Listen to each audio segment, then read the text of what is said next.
Inauteriak, nor da nor.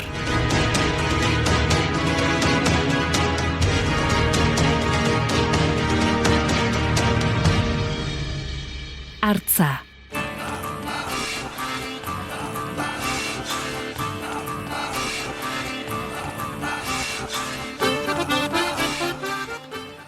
Egutegi paganoaren oroigarri ditugu inauteriak Europa guztian zehar.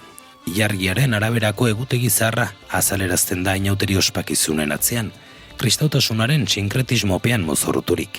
Kandelario bero, negua gero, kandelario hotz, negua motz, dio esaerazarrak. Hainbat herritako inauterietan topatzen dugu hartza, beste mozorro guztien gainetik izaera basatiari egiten dio erreferentzia zuzena. Ohikoak dira animalia askotarikoen errepresentazioak Euskal Landa eremuko inauterietan, izan pertsonaia itxuran, izan animalien portaera edo ezaugarrien bidez, zein zuzenki animalia atalak giza gorputzera lotuaz. Ardilarru, oiar edo zapelatzeluma, azeri buztan edo zerri maskuri, benetako edo irudikatutako guztiek egiten diote referentzia naturari, eta bereziki base izaerari. Hartza da horren erakusle behinena. Ituren eta Zubietan, Arizkunen, Donostiako kaldereroetan, Zuberoako maskaradeetan, ez beti baina, eta Markinan, guztietan hartzak protagonismo berezia du. Kasik 3 hamarkadaz Hartzaro Festivala antolatzen dute inauterikari Errobi Bazterretan, Uztaritzen. Zenbaitetan ikaragarri basa ageri da, bestetan gizakiaren mendean, katea motzean lotua hartz ezitzailearen esanetara. Hala agertzen da, Markinan, non hartz ezitzaileak ardilarruz estalitako hartz galanta dantzaraztea duen helburu. Goizuetan bezala, zagi dantza da aratusteetako ikuskizun nagusia.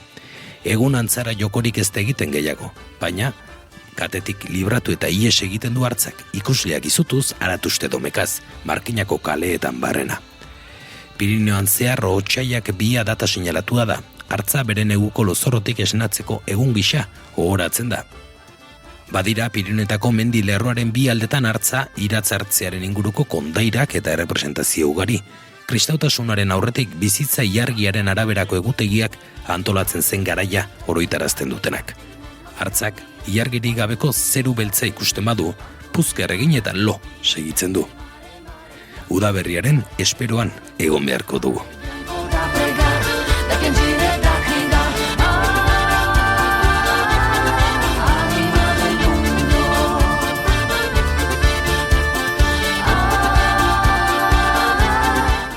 Testua, Aitzpea Leizaola.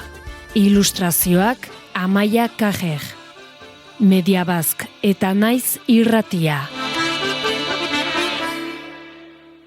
Euroeskualdeak lagundutako proiektua.